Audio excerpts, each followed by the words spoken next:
खान साहब और उनकी एहलिया बुशरा इमरान के खिलाफ अडियाला जेल के अंदर तोशाखाना केस 2, जिसको बुल्गेरी सेट के नाम से भी जाना जाता है, FIA के बिहाफ पर आज इस्तगासे ने तफ्तीशी अफसरान जो हैं वो पेश किए।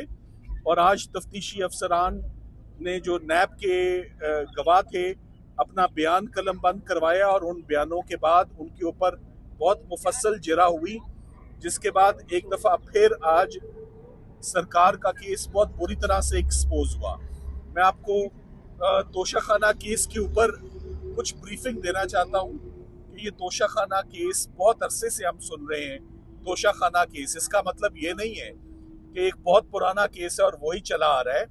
इसका मतलब है कि तोशाखाना केस को बार बार मुख्तलिफ पाकिस्तान की इन्वेस्टिगेटिंग एजेंसीज पकड़ती हैं और मियाँ बीवी को प्रोसिक्यूट कर देती हैं। सबसे पहले आपको याद होगा कि जज हमायूं दिलावर साहब ने इमरान खान साहब को 3 साल की सज़ा तोशाखाना केस में ECP वाले रेफरेंस में उन इमरान खान साहब को सज़ा हुई।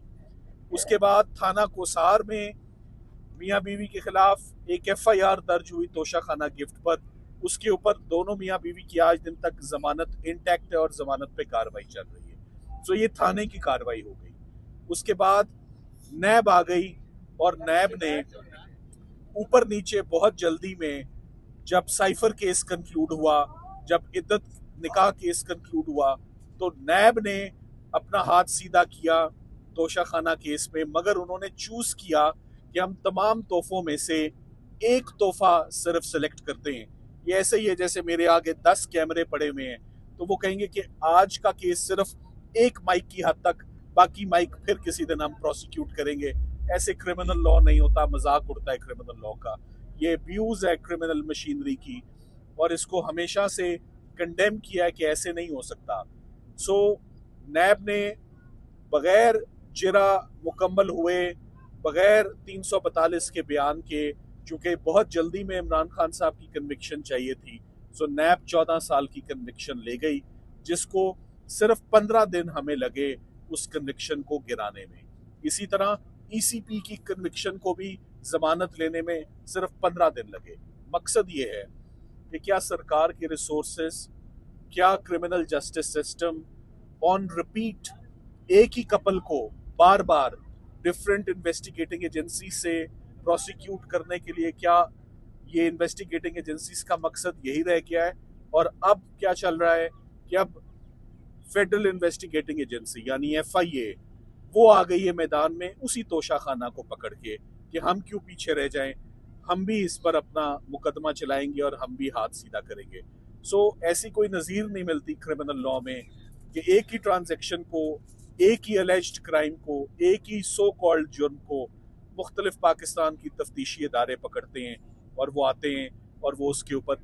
और अफसोस की बात ये कि सारों के पास वही गवाह है, सारों के पास वही एक इनामुल्लाह शाह है और सारों के पास वही एक सुहेब अब्बासी है। ये दो गवाह बार बार ऑन रिपीट, और वो हर तफ्तीश में आके कहते हैं आज हमें सिर्फ इस तोहफे की हद तक याद है बात। सो एक मजाक बना हुआ है इस ट्रायल का। अब तो हम मजाक ही कहेंगे इसको कि अब ये सीरियस प्रोसिक्यूशन तो रही नहीं है, लाफिंग स्टॉक बन चुकी है, इसको हम कहेंगे। और ये प्रोसिक्यूशन मैं आपको बताता चलूं कि सिर्फ 2 से 3 हेयरिंग्स में कंक्लूड होने वाली है। अब सबसे बड़ा जो हमारे लिए हेयरिंग है वो कल सुबह है, वो अल-कादिर ट्रस्ट की हेयरिंग है, जो कि मैं आपको बताऊं जनवरी से मियाँ बीवी अपनी जमानत हासिल करने के लिए जो नया इस्लामाबाद हाई कोर्ट है, the new Islamabad high court, में उसको न्यू ये कहूँगा कि न्यू में जब से नए चीफ जस्टिस साहब आए, ना इमरान खान साहब का कोई केस लगा है, ना ही उनको कोई रिलीफ मिली है। कोई मुकदमा एक्चुअली फिक्स ही नहीं हुआ, रिलीफ लेना ना लेना वो तो बात की बात है, मुकदमे लगाए ही नहीं जाते। सो फाइनली 8-9 माह के इंतज़ार के बाद कल अल-कादिर की हेयरिंग मैच्योर है। और पॉजिटिव बात एक ही मैं बताऊंगा आपको कि इंशाल्लाह ये ज़मानत का केस है। अगर कल ज़मानत मियाँ बीवी की अगर दोनों की हो जाती है तो दोनों की रिलीज कल मैच्योर है, कल उनकी रिलीज तैयार है। You have to understand that जितने लीगल केसेस बने थे वो सब के सब एक एक करके ख़त्म हो चुके हैं। सब या एक्विटल्स हो गए हैं या सस्पेंडेड सेंटेंस है, यानी कि सजाएं मुअत्तल हो गई हैं, या उनमें प्री अरेस्ट हो गई है या पोस्ट अरेस्ट हो गई है। यानी फ्रीडम, आज़ादी तैयार है उन तमाम केसेस में। सिर्फ एक में कैद रखा हुआ है, उसका नाम अल कादिर है, वो कल लगा हुआ है और कल कोई गुंजाइश नहीं है कि उसमें उल्तवा हो, उसमें तारीख दी जाए या उसको एडजर्न किया जाए। हम उम्मीद करते हैं सरकार आए या ना आए, सरकार की तबीयत ठीक हो या ना ठीक हो, कल अल कादिर केस में डिजर्व करते हैं मियाँ बीवी के उनका ये फैसला कल आ जाए और फाइनली कल वो अडयाला जेल से बाहर आके यहाँ खड़े होके आप लोगों से बात करें। एक सेकेंड, सो ये मुश्किल नहीं है। सो उम्मीद करते हैं कि जो स्विफ्ट जस्टिस है वो मिले। हमने इमरान खान साहब ने चीफ जस्टिस साहब से भी गुजारिश की कि जेल में होने वाली जो ज्यादतियाँ हैं, बड़ी बेसिक बातें हैं और बड़ी वो अजीबोगरीब सी, यानी बच्चों से बात ना करवाना, किताबें ना मिलना, टीवी ना होना, डॉक्टर ना होना, अखबार ना होना। किताबें तो बड़ी बेसिक सी चीज़ है ना। आप किसी भी प्रिजनर को या किसी भी आप इनमेट को, आप इन लोगों को तो सजाएं कम होती हैं किताब पढ़ने से, डिग्री लेने से सजा कम होती है। तो इधर किताब उनको दी नहीं जाती, वो कहते हैं मैं किताब पढ़ के मेरा वक्त गुजर जाता है।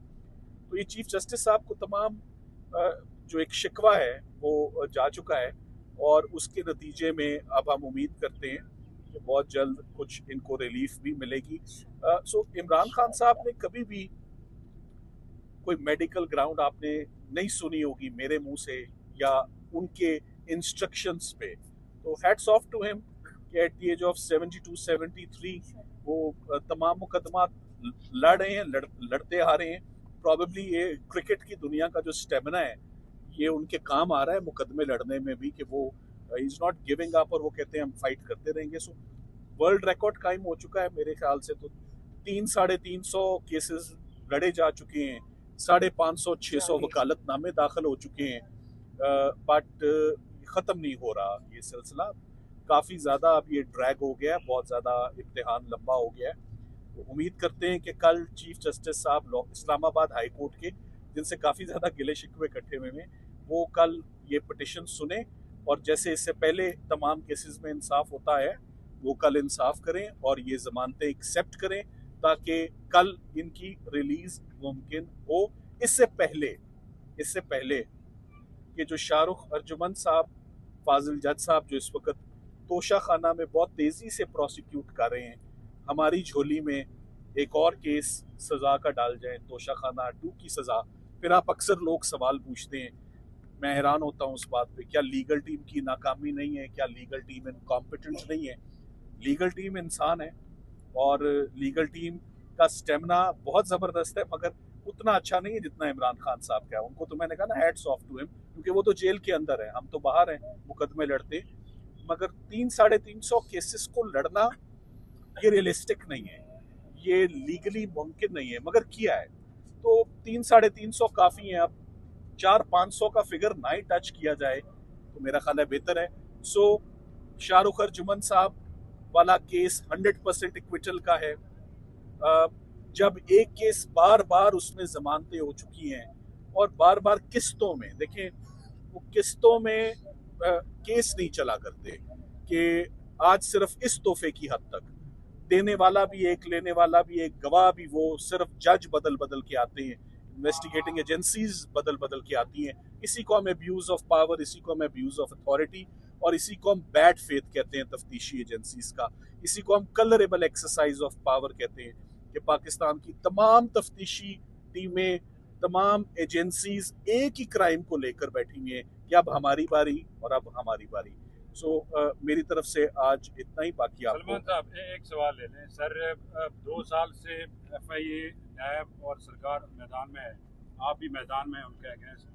2 साल में जितने भी केसेस हुए, आपने खुद कहा कि 3 केसेस में आपने इन्हीं अदालतों से रिलीफ लिया। बावजूद नामसाइद हालात के आप ये केसेस लड़ते रहे और इन्हीं अदालतों से आप रिलीफ भी हासिल करते रहे। क्या वजह है कि अब आपका जस्टिस सिस्टम पर से एतमाद उठता हुआ नजर आ रहा है और आप कह रहे हैं कि अब इंसाफ की उम्मीद नहीं है? इसकी वजह क्या है? इसकी वजह बड़ी सिंपल और स्ट्रेट फॉरवर्ड है, आपको समझ आएगी। अडयाला में अंदर जाना, दरवाजा खोलना आसान है। इस्लामाबाद हाई कोर्ट के दरवाजे बहुत टाइटली बंद हैं इमरान खान साहब के लिए। चीफ जस्टिस साहब ने भी वो ताला लगाया हुआ है, रजिस्ट्रार ऑफिस ने भी लगाया हुआ है, फिक्सिंग ब्रांच ने भी लगाया हुआ है। सो अदलिया को सिर्फ दरवाजे खोलने हैं। मेरा ख्याल है ये दरवाजे खुलेंगे तो जजेस भी अंदर ही बैठ के काम करेंगे, ना कि ये कि सड़क क्रॉस करके सुप्रीम कोर्ट जाएंगे। नहीं है जो आप मेरे इल्म में इजाफा कर रहे हैं, अगर बना भी हो, आज की प्रेस कॉन्फ्रेंस किस बात पे कि एक दफा कर लो भाई, एक ही दफा कर लेना मुनासिब है। बार बार मोनोटोनस, बोरिंग, हम कोई अंदर एंटरटेन होके आ रहे हैं, बोरिंग, वही गवाह, वही जज, वही इल्जाम, सिर्फ जज बदल के सजा मुख्तलिफ करके सजा के प्रोसेस को लंबा करना है। मैंने तो आपके आगे एक बड़ा सिंपल मौकफ रखा है, 2.5 सालों में एक ही केस चल रहा है, नहीं, वही केस एक नया दायरा आ जाता है, अब हम करेंगे, ऐसे नहीं होता। अच्छा सर, कौमी अदालती पॉलिसी कमेटी ऐसे रूल्स नहीं देखे, पहली दफा सुन रहा हूँ जो आप फरमा रहे हैं।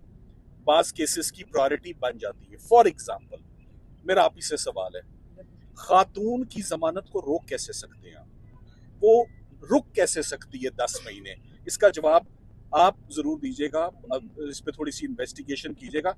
फिर ना क्यों देखी जाती है, ना बारी देखी जाती है, बच्चों का, खवातीन का, बूढ़ों का और बड़ों का। इमरान खान साहब, मेरा ख्याल है जितने भी यहाँ लोग खड़े हैं उन सबसे ज्यादा फिजिकली फिट हैं, ये हकीकत है, आपसे भी ज्यादा फिट है, मगर 73 साल के एडवांस स्टेज के हैं।